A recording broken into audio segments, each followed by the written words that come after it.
অপু দেখো আমি চলে এসেছি।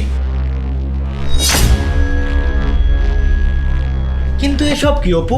এখন তো তোমার স্বামী বাসায় নেই, তারপরও তুমি পেটের মধ্যে বালিশ ঢুকিয়ে রেখেছো। আরে আমার তো একদমই খেয়াল নেই যে আমার স্বামী বাসা থেকে বের হয়ে গেছে। আর আমি তো তোমাকে না, আমি আমার স্বামীকে ধোকা দিচ্ছি। আচ্ছা এখন বের করে ফেলো।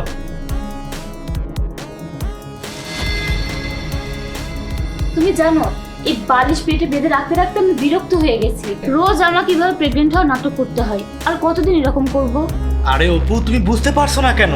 আমাদের দুজনের তো একই ইচ্ছা যে একবার শুধু তোমার স্বামীর সম্পত্তিগুলো সব তোমার নামে হয়ে যাক, তারপর সবকিছু বিক্রি করে দিয়ে আমরা অন্য কোথাও চলে যাব।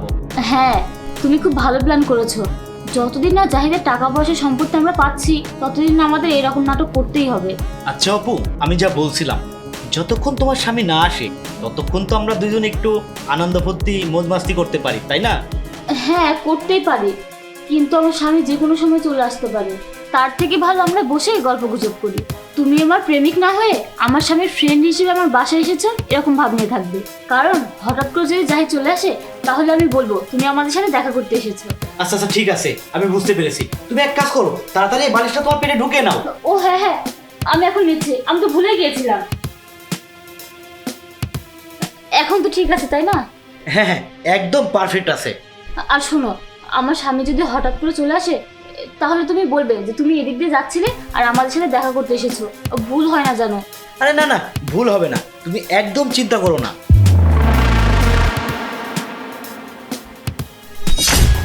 জাহিদ, তোমার বাইরের কাজ শেষ হয়ে গেছে? হ্যাঁ, কাজ তো শেষ হয়ে গেল। এই দেখো, তোমার জন্য কত সুন্দর একটা পুতুল নিয়ে এসেছি। ও মা, কি সুন্দর! কিন্তু তুহিন, তুই হঠাৎ করে আমার বাসায় কেন? আরে ভাই, আমি এদিক দিয়ে যাচ্ছিলাম, তা হঠাৎ করে তোমার বাড়ির সামনে এসে মনে হলো অনেকদিন তোমাদের সাথে দেখা সাক্ষাৎ হয় না, তাই দেখা করতে এলাম। আর এখানে এসে দেখলাম ভাবি একা একা বোর হচ্ছিল, তাই তাকে একটু সঙ্গ দিচ্ছিলাম। আর ভাবি বলল তুমি কিছুক্ষণের মধ্যে চলে আসবে, তাই ভাবলাম একটু বসেই যাই। হ্যাঁ ভাই, তুমি ঠিকই বলেছো। আসলেই তোমার ভাবি বাসায় একা একা খুব বোর হয়ে যায়, কিন্তু কি করবো বলো, আমার তো কিছু করার নেই। আর এসব বাদ দাও, অনেক দিন তো হলো আমরা বাইরে কোথাও ঘুরতে যাই না, আর মুভিও দেখা হয় না। চলো না আজকে আমরা তিনজন মিলে মুভি দেখতে যাই। হ্যাঁ, তুমি ঠিকই বলেছো। তো চলো মুভি দেখতে যাওয়া যাক। হ্যাঁ চলো। আরে দাঁড়াও ভাই, শহরে তো অনেক মুভি চলছে, আমরা কোন মুভিটা দেখতে যাব? মুভির নাম কি? মুভির নাম হচ্ছে এক বন্ধুর বউয়ের সাথে অন্য বন্ধুর পরকিয়া। কিন্তু ভাই, এই মুভির নায়ক নায়িকা কে আর ভিলেন কে?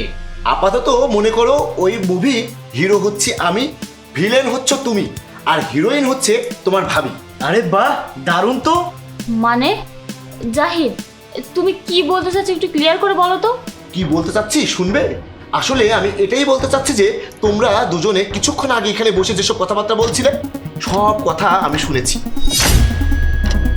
এটা তুমি কি ধরনের কথা বলছো জাহিদ? তুমি আমাকে নিয়ে মুভি দেখতে যেতে চাও না? ঠিক আছে, তোমাকে যেতে হবে না, তোমরা দুজনে যাও, কিন্তু আজে বাজে কথা বলবে না, আমি চলে যাচ্ছি। আরে দাঁড়াও, কোথায় পালাচ্ছিস? শোন, এতক্ষণ ধরে আমি যে মুভির গল্প বলছিলাম, সেই মুভির আসল ভিলেন হচ্ছিস তুই। আর আমি কোনো মুভির কথা বলছিলাম না, এটা আমার বাস্তব জীবনের গল্প। আমার বাস্তব জীবনের ভিলেন হচ্ছিস তুই। তুই তো আমার বন্ধু না, তুই হচ্ছিস আমার দুশমন। আর সবচেয়ে বড় জঘন্য মানুষ হচ্ছে আমার স্ত্রী। যা, তোকে আমি মুক্ত করে দিলাম। তুই আমার স্ত্রী ছিলি, কিন্তু আজকের পর আর স্ত্রী থাকবি না। আর তুই যে এতদিন ধরে তোর পেটে বালিশ বেঁধে প্রেগনেন্ট হওয়ার নাটক করছিস আমাকে ধোকা দেওয়ার জন্য, এই নাটক করার আর কোনো প্রয়োজন নেই। আজই আমি তোকে ডিভোর্স করে দেবো।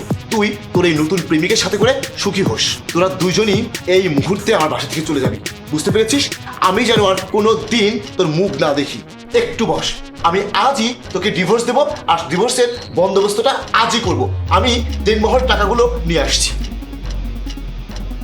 আরে তুহিন, আমাদের তো সব প্ল্যান নষ্ট হয়ে গেল। এই বালিশ, এখন আমরা কি করব?